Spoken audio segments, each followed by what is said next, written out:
Now, this right here is quite a story, y'all. People in the U.S. have a hard time conceptualizing just how hard French unions fight. There's a great old phrase that I heard in a Michael Moore documentary. He said, in the U.S., the people are scared of the politicians. In France, the politicians are scared of the people. And you're about to see why that's kind of true. So here's a good quote from this Wall Street Journal article from Matthew Cunningham Cook. To fight President Emmanuel Macron's pension overhaul, France's most militant labor union is pursuing a radical strategy, cutting electricity to his political supporters and the wealthy while handing out discounted power and gas to the public.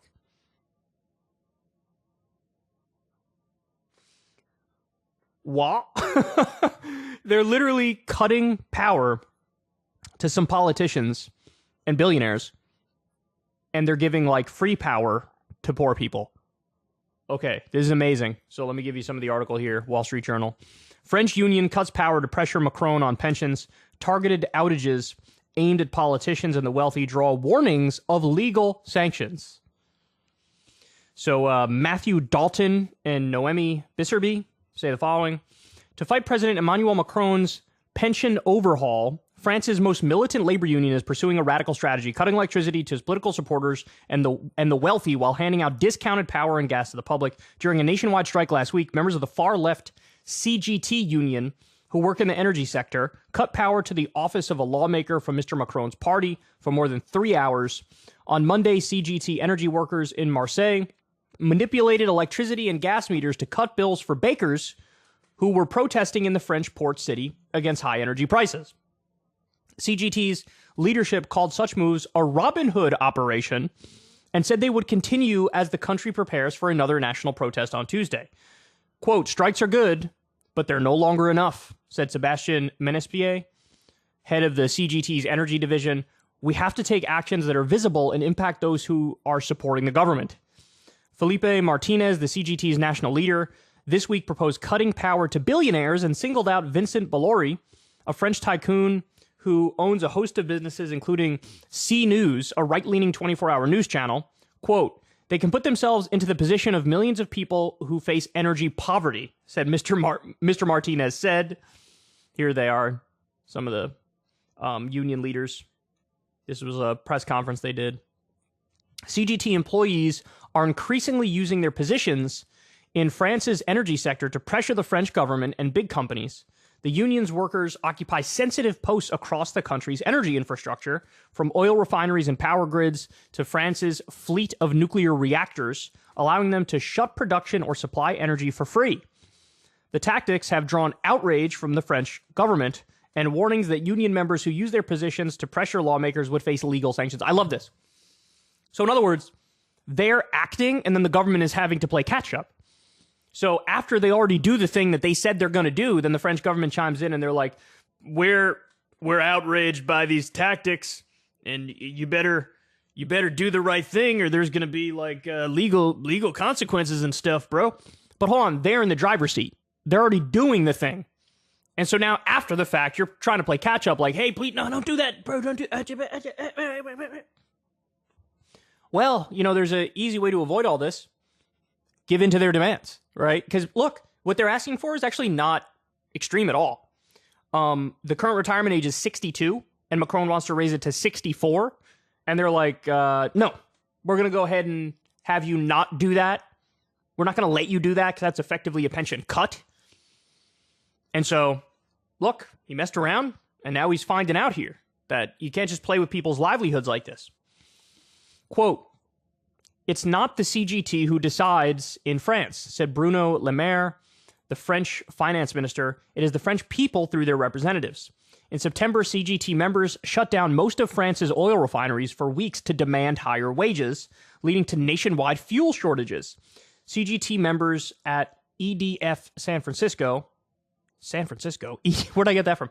EDF SA, I guess I saw SA and then France, and my brain went, San Francisco. Wrong. SA, France's state-controlled power company, went on strike at the same time as the company was racing to restart nuclear reactors after a rash of outages. The strike delayed maintenance and repairs, raising fears that France wouldn't generate enough power to make it through the winter without rolling blackouts. CGT strikes roiled energy markets across Western Europe, which was already facing an energy crisis after Russia cut the continent's natural gas supplies over the war in Ukraine. The CGT engineered power outages during nationwide strikes in 2019, when Mr. Macron first proposed overhauling the country's pension system and doing away with special retirement plans that covered workers from certain sectors. Those moves led to scattered outages across the country. This time, the CGT has specific targets after the government announced plans to increase the retirement age to 64. So, look, again, this is a good example of like, he's trying to do some austerity politics. He tries to crack down on retirement plans or raise the retirement age and go after the pensions. And they're just like, we're going to go ahead and say no. And you can't stop us. You know, we have more power than you do because we actually do the work. Our hand is actually on the lever.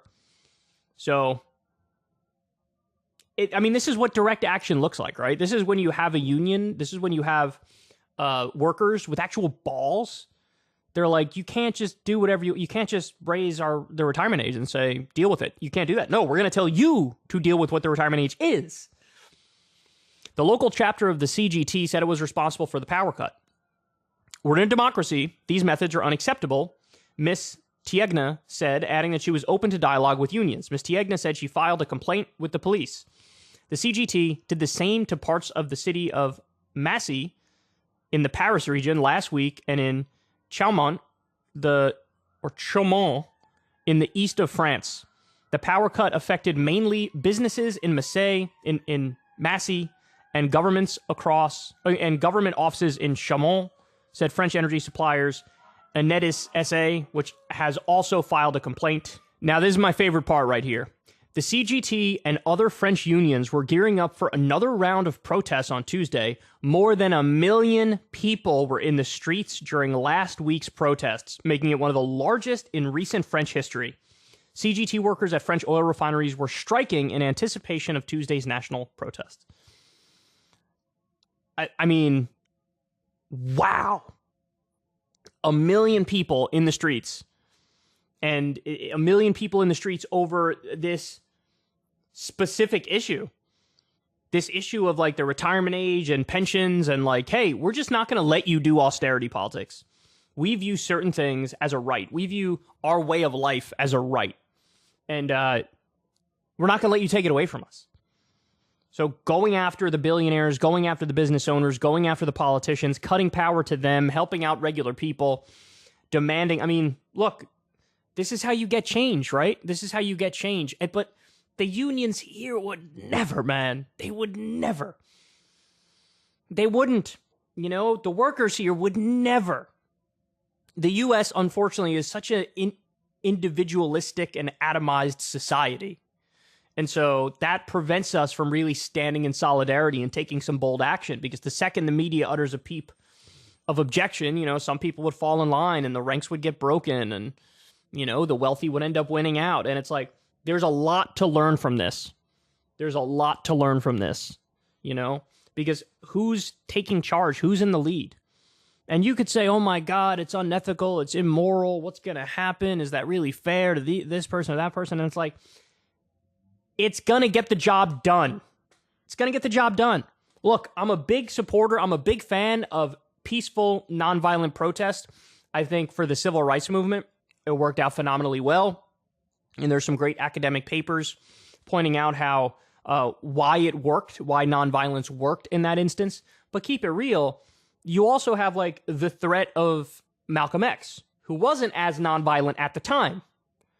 Same thing with Nelson Mandela. Yeah, they got riots in the streets, then you got Nelson Mandela. And Nelson Mandela gets to go to the white authorities in apartheid South Africa and say, look, you could deal with me or you could deal with the people over here. Burning down the buildings. Your choice. And so they go, okay, all right, we'll deal with you. And so it's like a carrot and a stick approach. And in this instance, yeah, it would be lovely. It would be great if they could go out there and everybody could peacefully, non-violently protest and they end up getting what they want anyway. But if you have this more militant wing who's like, what if we just cut your power off, Macron? What about that? Would you like that? Oh, you wouldn't like that. Oh, okay. Well, if you have that more militant side along with the more peaceful side, you're probably very likely to get results. Versus if everybody's just singing Kumbaya and holding hands, right? So social movements sometimes get messy. And what they're saying is, hey, you started it, right? You started it by trying to rob money from us right out of our pockets by raising the retirement age or cutting pensions. So look in the mirror. You got a problem with this? Look in the mirror. Just don't cut our pensions, and then your power will come back on. Wow, funny. See, look how that works. So it's just a very different culture, very different society, and there's a lot to learn here. If you want to see me and Crystal Ball interview legends like Noam Chomsky, Cornel West, and more, subscribe to Crystal, Kyle, and Friends on Substack. $5 a month gets you the video version a day early. Remember, we take 0 ad dollars for this podcast. Or you can sign up on Substack for free and get the audio version a day later. Link in the video description box below.